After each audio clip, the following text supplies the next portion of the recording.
अस्सलाम वालेकुम वरहमतुल्लाहि वबरकातुहू। जोया लॉ एसोसिएशन में राना हमजा जी जोया की तरफ से आप सबको एक दफ़ा फिर से वेलकम।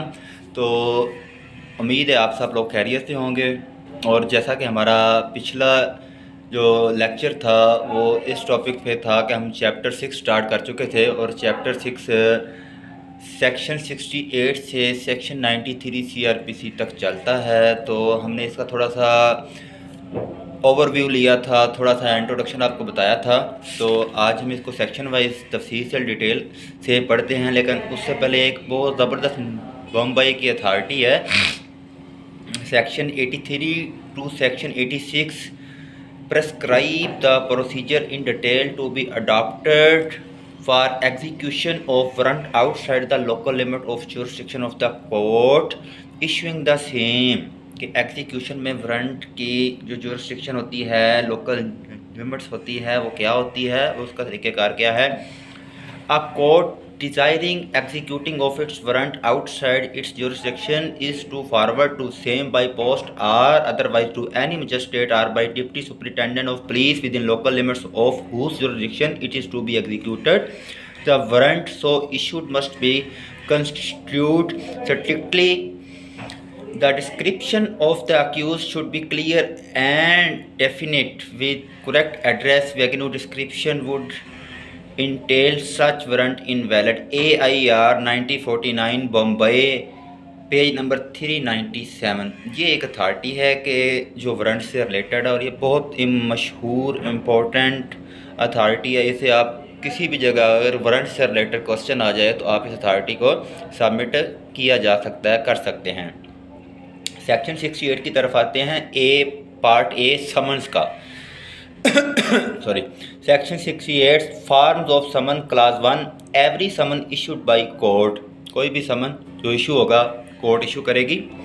अंडर दिस कोड, इस कोड के तहत shall by in writing in duplicate, जो कि लिखा हुआ होगा, डुप्लीकेट की शक्ल में होगा यानी फोटोकॉपी होगी। साइन हुए होंगे किसके? Officer of the court. Who is the officer of the court? Officer of the court that is the magistrate. And sealed by the presiding officer, उसे प्रॉपर तौर पे सील किया जाएगा, उसे प्रॉपर तौर पे बंद किया जाएगा कि और बंदा उसको ओपन करके देख ना सके। ऑफ सच कोर्ट, कोर्ट की तरफ से तमाम प्रोसीजर अख्तियार किया जाएगा। आर या by such other officer as the high court may from time by rule direct, या उससे हट के जो हाई कोर्ट का तरीक़ेकार है उसके लिए अदर ऑफिसर होते हैं जिन्हें हाई कोर्ट ने इस काम के लिए मखसूस किया होता है। क्योंकि हाई कोर्ट का वारंट का तरीक़ेकार और होता है, लोकल कोर्ट का तरीक़ेकार और होता है। इसलिए जो रूल प्रेस्क्राइब्ड मजिस्ट्रेट की कोर्ट में किए गए होंगे उनको फॉलो किया जाएगा और जो रूल ऊपर हाई कोर्ट में दिए गए होंगे उनको फॉलो किया जाएगा। क्लास 2 कहती summons by home served, such summon shall be served by a police officer. कोई भी समन होगा वो बजरिया पुलिस ऑफिसर इशू किया जाएगा, पुलिस उसे लेके जाएगी। यानी समन कौन लेके जाएगा? पुलिस ऑफिसर लेके जाएगा। पुलिस ऑफिसर में से कोई भी ASI हो सकता है, कोई भी सिपाही हो सकता है।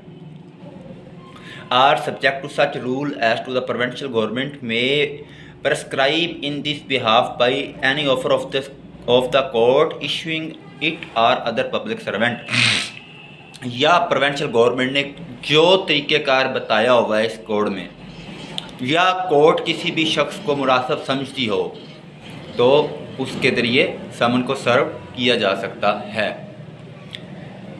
Provided that the court may at the request of complainant or the accused allow him to serve the summon on his own witnesses. अगर मुल्ज़म या मुद्दई दोनों की तरफ से या दोनों या कोई एक ये चाहता है कि उनके समन उनके अपने बंदे ही पहुंचाएं, तो कोर्ट अगर ये समझे तो कोर्ट उनके बिहाफ पे उनकी तरफ से भी समन बदरिया उनके इशू कर सकती है। अथॉरिटी है एक 1980 की। Summon should be Summon should be clear and specific in terms as to time of court, place, day and hours of attendance. The purpose of service is to bring to knowledge actual or constructive about summon or notice of person concerned, order of recovery made without serve of show cause notice, proceeding not only contrary to law but also in violation of principle of natural justice. 1980 PCRLJ page number 718। समन का असल होता क्या है? समन में clearly अगले बंदे को ये चीज़ बताई जाती है, फ़लाँ तारीख को इतने बजे फ़लाँ मजिस्ट्रेट की अदालत में, फ़लाँ तहसील में, फ़लाँ डिस्ट्रिक्ट में, फ़लाँ शहर में आपने अपीयर होना है। दैट इज़ कॉल्ड समन। समन एक किस्म का बुलावा होता है कि आपको कोर्ट ने अपीयर होने के लिए बुलाया है और आप उससे इनहराफ नहीं कर सकते, इनकार नहीं कर सकते। जब आपको एक कोर्ट, ऑथराइज कोर्ट बुलाती है बदरिया समन, तो आपको जाना पड़ेगा। अगर आप नहीं जाते तो आपके खिलाफ बाकायदा तौर पे जो कानूनी एक्शन बनता है वो लिया जा सकता है। आगे हम आते हैं सेक्शन 69 पे। Section 69 summons how serve. Summon को सर्व कैसे किया जाएगा?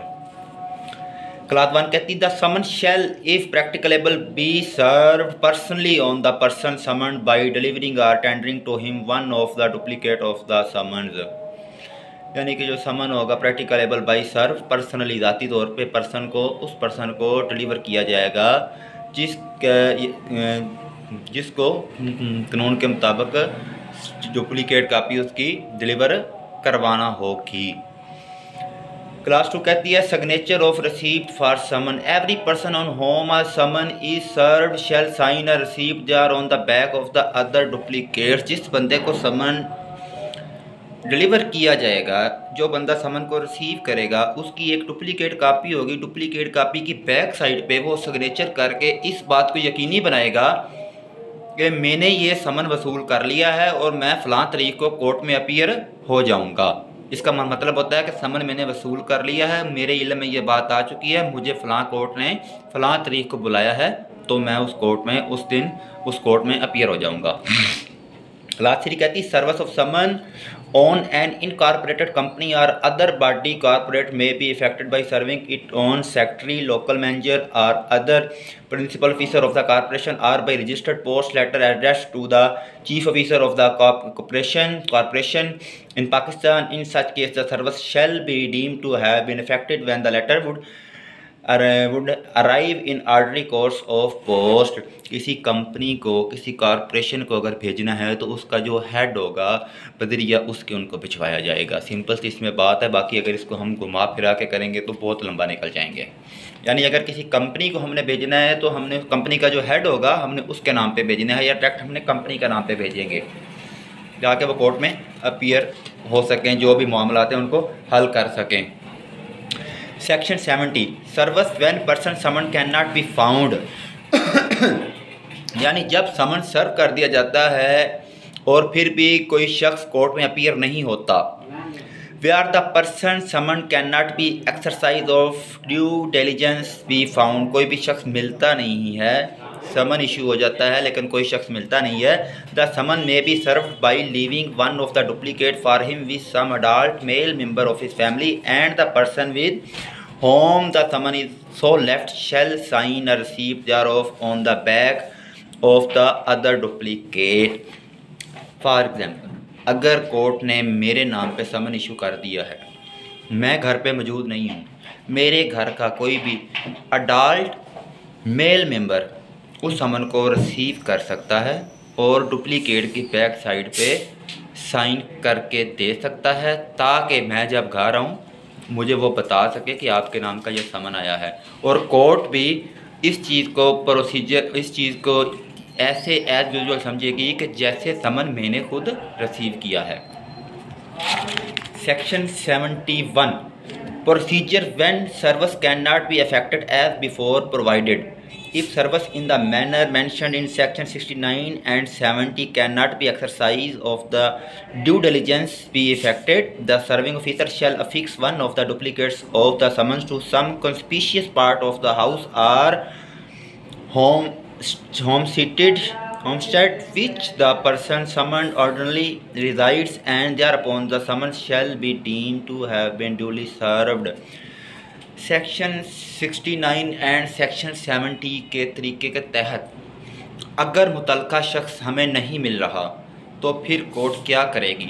कोर्ट ऐसी जगह पे उस समन का एक इश्तिहार लगा देगी किसी पब्लिक प्लेस पर, जहाँ से लगता होगा कि ये शख्स यहाँ से गुज़र के रोज़ अपने काम पे जाता है या इस शख्स का यहाँ से गुज़र होता है, तो मीन दैट के इस शख्स का यहाँ से गुज़र होता है तो वो इसको देख सकता है, इसलिए कोर्ट समन को अफिक्स कर सकती है।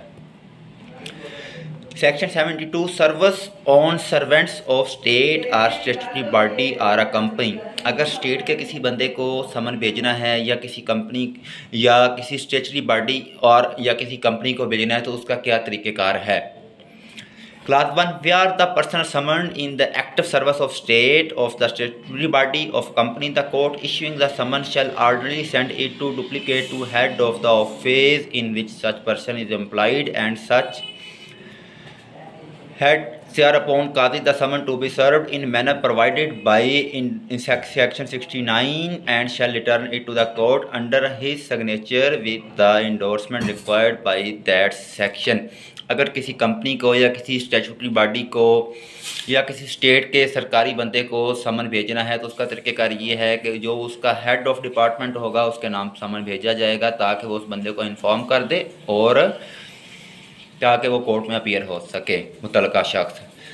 सच signature shall be evidence of due service. Section 74 proof of service in such cases and when serving person not present। Class 1 कहती है when not summon issued by court, जब भी कोई समन कोर्ट इशू करती है, served outside the local limits of its jurisdiction, अपनी jurisdiction की हदूद से बाहर, and in any case where the person who has served a summon is not present at the hearing of the case, और उसमें वो शख्स प्रेजेंट नहीं होता, अपीयर कोर्ट में नहीं होता।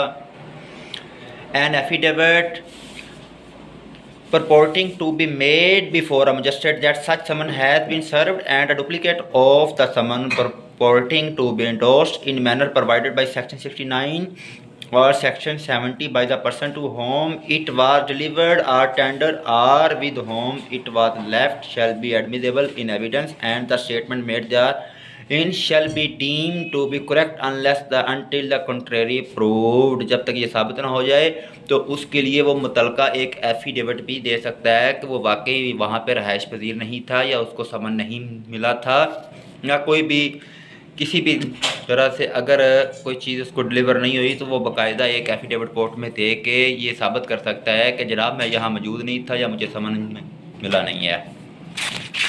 आगे जनाब आते हैं सेक्शन 75 फॉर्म्स ऑफ वारंट। ये हमारा इस चैप्टर का पार्ट 2 स्टार्ट आगे होगा, पार्ट बी। अभी हमारा समन पार्ट 1 का चैप्टर यानी कि इस चैप्टर का जो पार्ट 1 है समन वो हमारा कंप्लीट हो गया है। इंशाल्लाह ताला आगे हम नेक्स्ट टॉपिक शुरू करेंगे सेक्शन 75 टू सेक्शन 93 जिसमें वारंट से रिलेटेड होगा और इसमें इंशाल्लाह ताला हम वारंट को डिस्कस करेंगे और नेक्स्ट लेक्चर में इंशाल्लाह ताला हमारा ये वाला चैप्टर 6 कंप्लीट हो जाएगा। तब तक के लिए इजाज़त दीजिएगा। अल्लाह हाफिज़। पाकिस्तान जिंदाबाद।